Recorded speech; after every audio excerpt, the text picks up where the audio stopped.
Quit being so dramatic, you big baby, you're not dead. Anyways, hey, what's going on, everyone? Welcome to this episode of Thrifty Gaming Pickups with my dog Lily right here, who's pretending to be dead.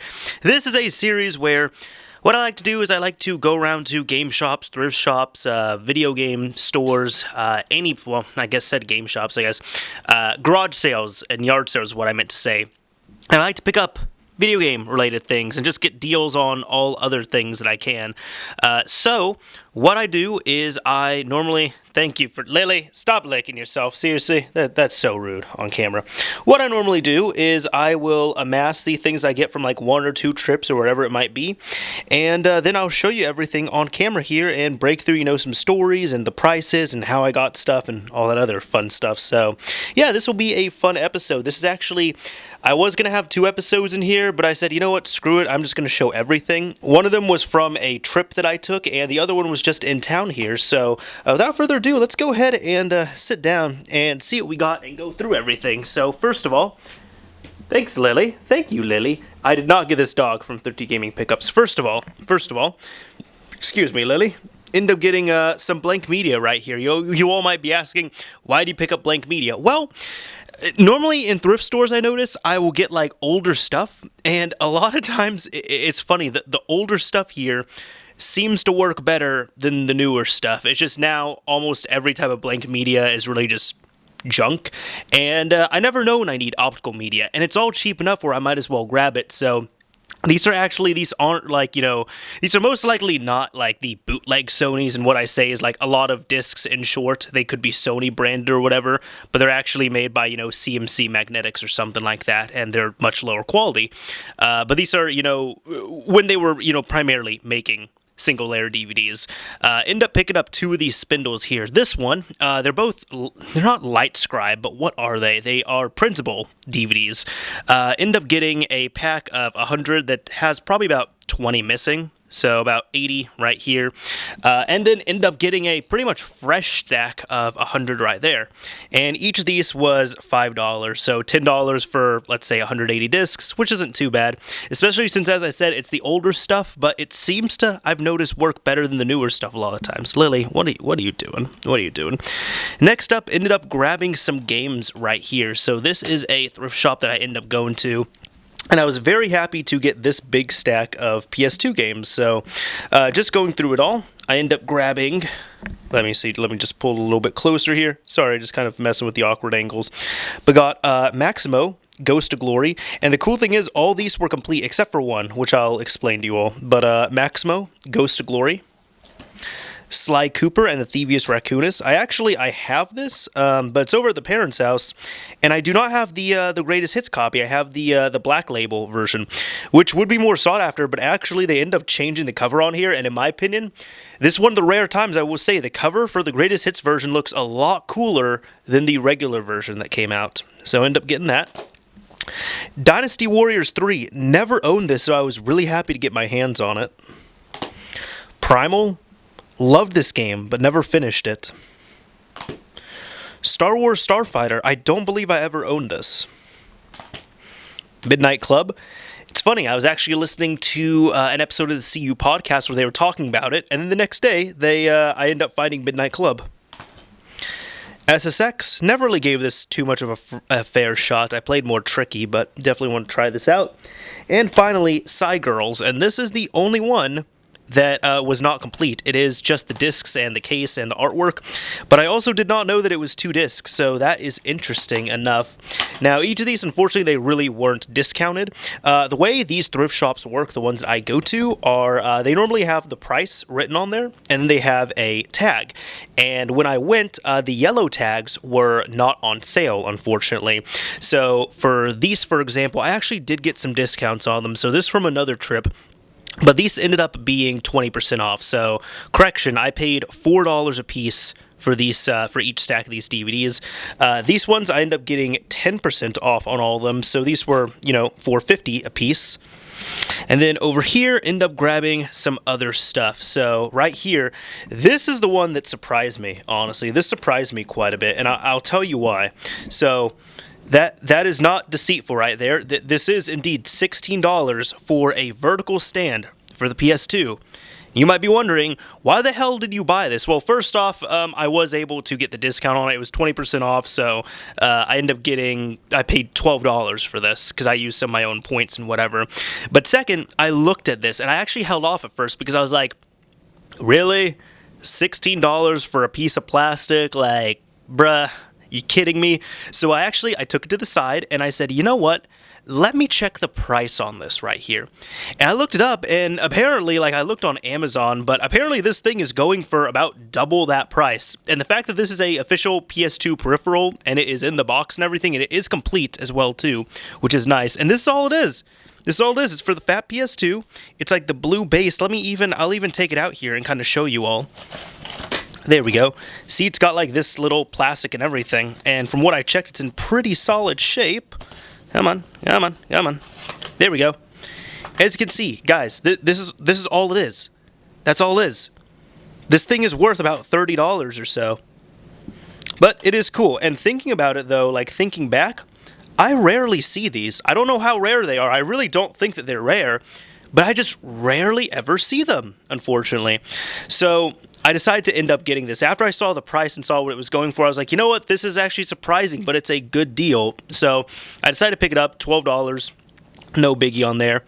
And then these three technically, end up getting Tony Hawk's Pro Skater 3. Absolutely love this game. PS2, $250, because it was half off of these ones.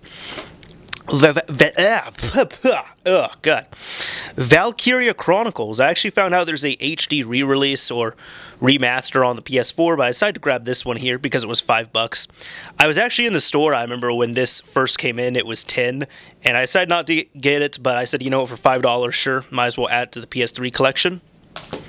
And Star Wars Bounty Hunter. Never played this, never owned it, $3.50. Not too bad on that. Next up, ended up going to, let's finish out the thrift store pickups on here. This is kind of a mix of stuff, but ended up getting this box of, I'm pretty sure it's, I haven't counted it yet. Let's actually see. 1, 2, 3, 4, 5, 6, 7, 8, 9, 10, 11, 12, 13, 14, 15, 16. So 16 out of the 25 slim mini jewel cases right here. This is $1, so I don't really mind too much. And I'll have to, take the tape off and all that. But yeah, this is for, like, if I ever burn off any GameCube stuff, I can actually have hard physical disc cases to put the discs in. So not bad, for $1, I didn't mind. End up grabbing these two games as well from another shop. This is Prince of Persia, The Forgotten Sands. I never owned or played this game. This is $4. I said, you know what, sure, let's go ahead and pick it up. Never played it, never owned it. As I said, I did play Prince of Persia. Not any of I played the Sands of Time, but I just played Prince of Persia, like the cel-shaded animated reboot on Xbox 360. And I played the DLC as well, too. But never played this one, so I'm excited to get my hands on it. And Transformers the game. I actually heard good things about this back in the day. Heard the PS2 version was the better one to play. Well, PS2 or Xbox 360, depending on what you got. Because I heard the Wii version was just horrible. The controls specifically. And also, I decided to grab this one because it came with a bonus disc. This disc is kind of scratched up, but the bonus disc looks pristine, so it was probably never used. $4 for that. Figured that's okay, but whatever. Then, I also ended up going to a half-price books. And I grabbed these. Now, this is when I was on a trip. Grabbed Call of Duty 4 Modern Warfare Reflex Edition. This is just Call of Duty 4 remade on the Wii or ported down on the Wii. This is $5. I have played a little bit of this, and I will say it is a awesome tech demo. And it's like, oh hey, this is Call of Duty 4 on the Wii. I mean, yeah, it looks really ugly and it controls differently. But it's called 4 on the Wii. Call of Duty 4 is my all-time favorite game, so I decided to pick this up because why the hell not? It's $5. And then right here, this is actually another one of those situations where I have never owned the Silent Hill games on PS3. I don't own Homecoming on PS3, I don't own Downpour, and I don't own the HD collection. And technically, this is the best HD collection. The reason why I say that is because a lot of people might be screaming and typing, and they're just like, no, Silent Hill HD was horrible. Hold on. Silent Hill HD did have a lot of issues, but the PS3 version got patched To what degree it got patched, I have no idea. I couldn't tell you the patch notes. And the Xbox 360 version was supposed to get the patch, but it unfortunately never came out. So the Xbox 360, if you have to play the HD collection, technically the Xbox 360 version is the worst possible version to play. So if you can choose between the two, play on the PS3 version. But I like the Silent Hill games. I love them, so to speak. I want to complete them as well too, so decided to pick up this on PS3. Now, this is $25, as you can see. That is what I paid. And that's one of those situations, just like with the PS2 vertical stand right there. I looked at it and I was like, I don't really want to pay $25 for this, but let me look it up. And Silent Hill games are a bit valuable, so I looked it up, and that's actually a fair price. I saw it was going for just about $30, so I said, you know what, that's actually to be expected, and I forgot about the price range on it. So yeah, let's go ahead and go with this. So $25 for Silent Hill HD Collection on PS3, but it is complete and it is a pristine copy, so I don't mind, and I'm happy to add it to the PS3 collection, so maybe I'll play through that at one point. Now for my final stack of games, let me go ahead and bring this all over. This is from another shop that I ended up going to, and first off, as you can see right here, just had to adjust the mic, got a Xbox 360 game to start it all off with. Got Battlefield Bad Company 2. Now check this out, this is the Platinum Hits version, this is the English version, this is the NTSC-J release, but it's Chinese. I asked some people on Twitter, because I took a picture and I was like, guys, what is this? Can someone help me? And one person, I don't remember who it was. I think it was Red the Trainer. I think so. If I'm getting that wrong, I apologize. But one person came up and they said, that is Chinese, because I'm comparing it to the Chinese version of Battlefield 3, and the Battlefield on there is the same caricature. It's the same, so, you know, Bad Company 2 is going to change. The reason why I was so confused is because this is a NTSC-J release, and it didn't look like Korean to me, because I don't know these languages, but it didn't look like Korean to me. And it's an NTSC-J copy, so it would work on Japanese systems. But, like, for example, in China, they had a console ban for a while there. So I didn't know if it would make sense for it to be Chinese or not. And it does play in English, so that's it. But this is a conversation I had between my girlfriend, between people on Twitter, and between the person I purchased this from at the game shop. And they were nice about it too. They're just like, hey, you are aware that this will not work on it might not work on your system, that this is an import. And I said, yep, have modified systems, so I don't mind. We're all good. But yeah, no, end up picking this up. It is complete. It is in great condition. And as you can see from this, oh yeah, and it doesn't have a Japanese rating on it either. That's what threw me off. It didn't have a Sero rating. So that's why I was trying to get this all figured out. But yes, we are good to go on everything here. So to confirm, it is the Chinese release of Battlefield Bad Company 2, NTSC-J region. It was released there, at least, for those systems, and it is the English copy. Does it work on NTSCU systems? I don't know yet, actually. I need to try it on a system. I don't know yet. But either way, if it doesn't, I can just, you know, rip the game over and then play it on a RGH system or whatever it might be. Also, the thing is, too, I kind of just picked this up for the collectability of it, because I wanted an import, because I only have 2 imported Xbox 360 games in my collection. I have this, and I have No More Heroes from Japan. And the second thing is, I only have a disc-based version of this. Now I have a complete one, technically. And third, it was only $2.50. Yeah, it was $2.50. So it was funny, because when I went to this shop, the guy who was helping me out, I took him over to the section because all the games were behind a case, and I was like, hey, can I grab this copy of Battlefield Bad Company? And I grabbed it out of there, and there was like a few other games, like it was different games on different systems. And he was like, I wonder what that's doing there, because they had this and they had Halo 4. Their Halo 4 was French.